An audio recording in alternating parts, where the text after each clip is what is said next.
Hello friends, it's Melanie from Lazy Dirt Wildflower Farm. Thanks for checking out my YouTube channel. Make sure that you hit the thumbs up. Give me a thumbs up if you like this video. Make sure you subscribe so you don't miss anything coming up. And let me tell you friends, there's a lot coming up. It is growing season and we are chugging along. Today I want to share with you how to sow and grow seeds without any plastics or peat. And my favorite way is using wool pots. That's what this video is all about, how to use these amazing pots for healthier plants that are disease resistant, don't get nibbled by snails and slugs, and if I do say so myself, look pretty cute as they grow on your shelf. So let's jump in, shall we? Our very first orders are heading out today in the mail and delivery.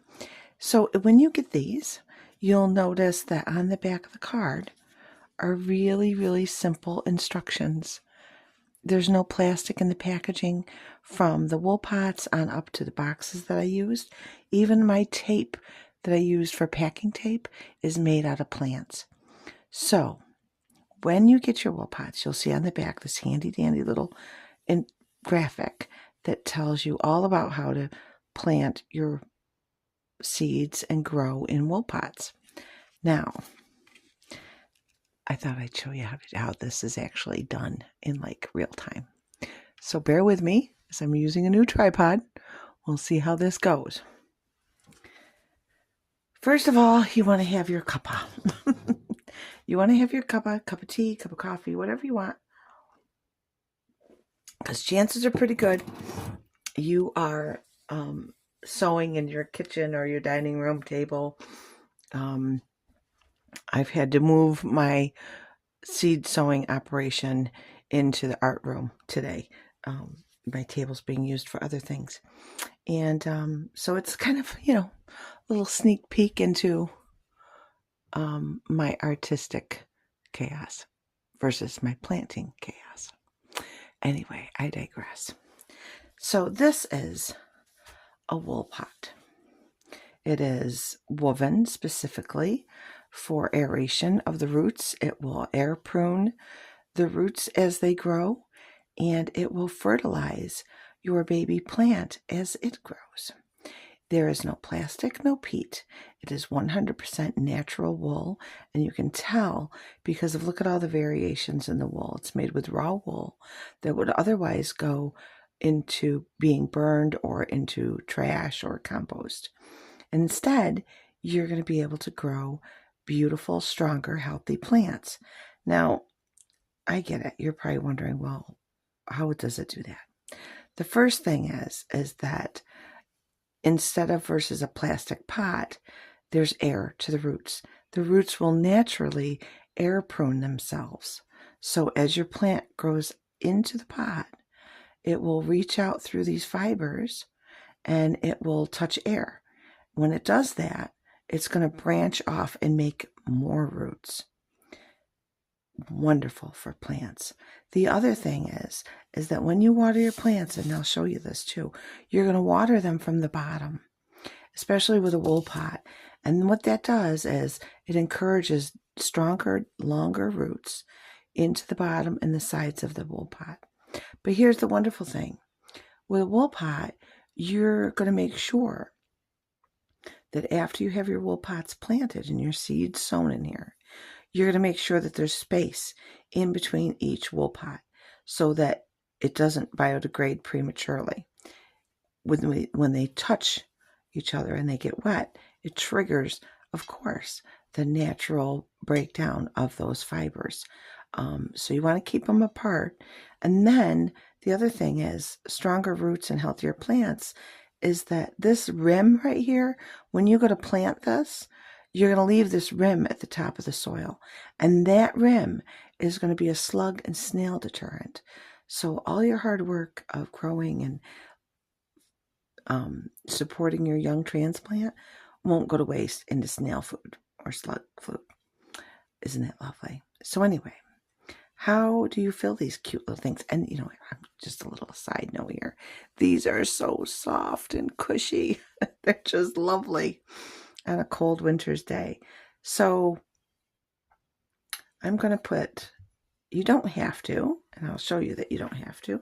You don't have to use a mug or cup to fill your wool pot. I'm going to show you. Now, this is peat-free compost. This is actually Coco Loco. There's no peat in it. So I highly recommend that, either making your own with a mix of homemade compost, perlite, some green sand, and some vermicompost, which is worm poo for those of you not in the know. Mix it up, and I have a recipe for that on my website if you want it. You're going to mix it up, dampen it before you put it in the wool pot. And then, so you can either just spoon it in like that, very slowly, or here's a handy chandy trick that Graham at Wool Pots taught me. Put it in a cup. It could be any cup. You could even use a mason jar if you wanted to. And so what that does is it kind of gives you hands-free, right? So you're just going to put your damp soil in there, nice and full. The wool pot expands as you fill it. So it will reach, quite a, probably about, my experience so far is I've had them get like 5 inches wide by 5 inches tall. So they hold a lot of soil. Your plant, if you keep the sides dry and water from the bottom, your wool pot and your plant can grow in the wool pot for like months, 3 months or more. Graham actually has a Christmas cactus growing in his that's been in there for 6 months. And so this is all you do. Now, I'm not using this right now for winter sowing. This is not how I would winter sow, because winter sowing is actually cold stratification for native plants.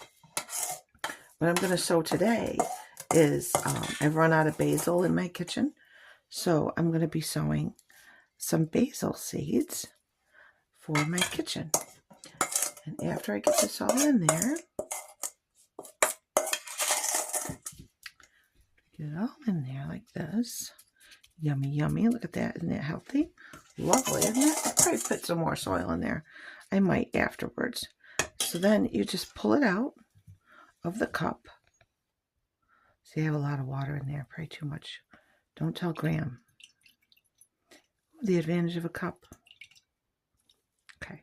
So after I pull it out of the cup, I'm going to put it on a dish. Now, you do not have to have a terracotta saucer. You can. They're relatively inexpensive. So you can see that this pot is actually, let's see if I have my ruler in here. I don't think I do. No, I don't have a ruler in here. I put it out in the barn. Anyway, so I know that my hand, because I measure all the time with my hands, my hand is 5 inches. When I top this off later with soil, it's going to be about this wide, and it's going to be just as tall as my hand. So I'm going to put that in there. Then you're going to sow your seeds just like normal. Just like normal. So these are my basil seeds.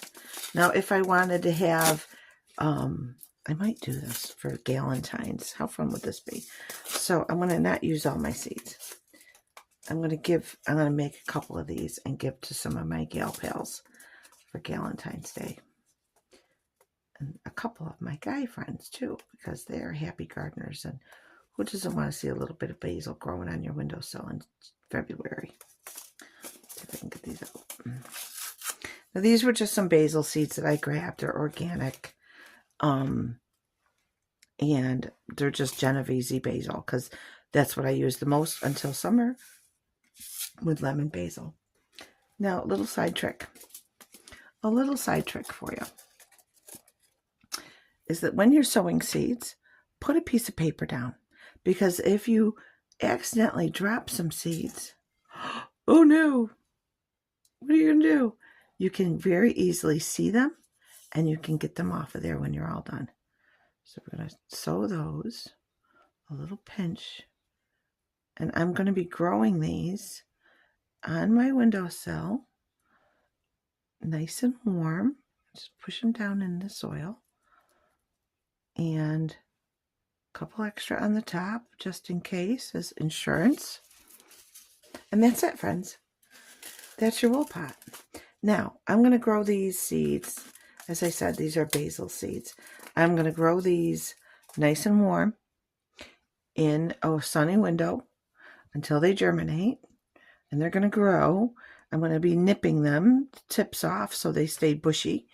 And then in the spring, in about probably in late April, I will put this wool pot right into the soil. And that's where the real magic happens. This wool pot, as it biodegrades, is going to fertilize the basil. It's going to I'm going to say it again. The wool pot, I'm going to put it in the soil up to this rim. The rim is going to protect this seedling from snails and slugs. The body of the wool pot, however, is going to naturally biodegrade and feed the soil. All these wonderful microbes are going to come in and make this wool biodegrade. And as they do, they're going to be creating nutrients for the basil. So I'm going to tell you, friends, this basil is going to be a beautiful. And I might have to put it out in the nursery for everyone to see the beauty of a wool pot. Now, let me take some of this water out because I overwatered my soil. Your soil should be damp like a sponge, by the way. So what about watering your wool pot? So no seed. If I were to pour or even spritz seed or water on top of these seeds, the seeds are going to get washed out. They're going to go too deep. You saw how tiny these seeds are. And that's my second seed sowing tip for you. Is that, let's see, get them out of there. You can see how tiny these seeds are? Okay, that is the amount of coverage that they need, the width of that seed. So it's not even, the width of a fingernail. If you have trouble germinating your plants, that could be one reason. You're over covering them. So with my seeds, I just push them in, and that's it. That's all they get. I don't cover them with soil. The other thing I do is, so if I had a big tray of wool pots with basil plants or whatever in them, seeds that needed darkness to germinate, I would take the whole tray. So say if I had a cookie tray of wool pots, I would take the whole tray and I would cover it with burlap or beeswax covers. I wouldn't use plastic domes. You don't need plastic. All this needs is to be covered with darkness, with some burlap or other. You could even use a cotton sheet. And when 50% of these seeds have germinated, I'm going to uncover them and I'm going to put them under direct light in a warm spot. And that warmth, especially because these are basil, that warmth and the sunlight is going to help this grow. Germination has nothing to do with sunlight. You don't need fancy lights for germination. What a seed needs, is warmth, and darkness, unless the seed calls for sunlight. Now, for native seeds, I highly recommend using wildflower.org to see about cold stratification, things like warm stratification. Yes, there's warm stratification. Daylight, the things that seed needs, all those codes are already on there. And you can also see pictures on wildflower.org of seedlings of specific native plants. And, make a donation to them because they're a wonderful, wonderful organization. So that little guy, that's it. That's how simple that is. It takes minutes to use a wool pot. It's so much easier to use than you didn't see me. Let's talk about what you didn't see in this video. You did not see me fumbling with cell packs, plastic trays, domes, which probably average about $6 a set. That doesn't include the cell packs. And the environmental costs, I'm not having to store those, nothing. All I'm having to do is use these wonderful little wool pots. Save space, save time, and save the planet. Because after all, your garden shouldn't kill the planet.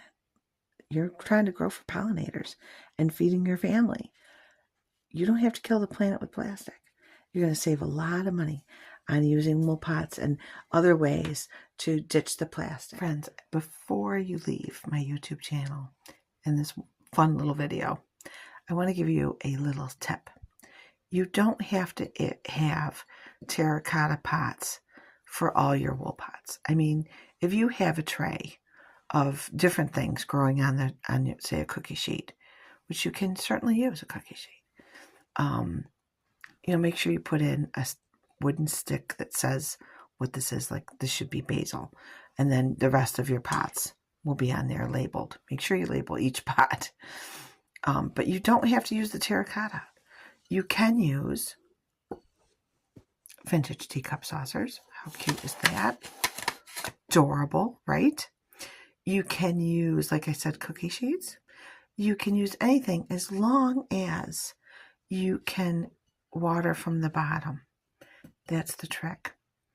The other addendum I would like to add is that you're going to notice you don't have to water these pots as much as you would plastic cell packs and plastic pots, because the wool is going to hold moisture in. So when you check your, if your pot needs water, just put your finger in the side. If it's not damp, it's drying out, water from the bottom. Very simple. You're just going to pour a little bit of water. It's not going to take a lot of water.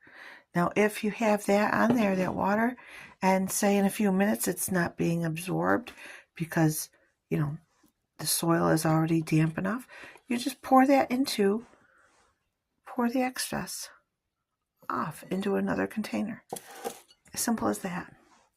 But otherwise, this should be just fine. That's my little hot tip that I forgot to mention in the video. I told you, it happens as it happens. Unscripted, wild and free. You can also make sure that, just a reminder, hit the bell icon to like this video, give me a thumbs up, hit the bell icon to subscribe. And then, if you really want to see more information about wool pots, check out my website, lazydirtflowerfarm.com. Thanks for joining me today, and I hope you have a wonderful growing season ahead.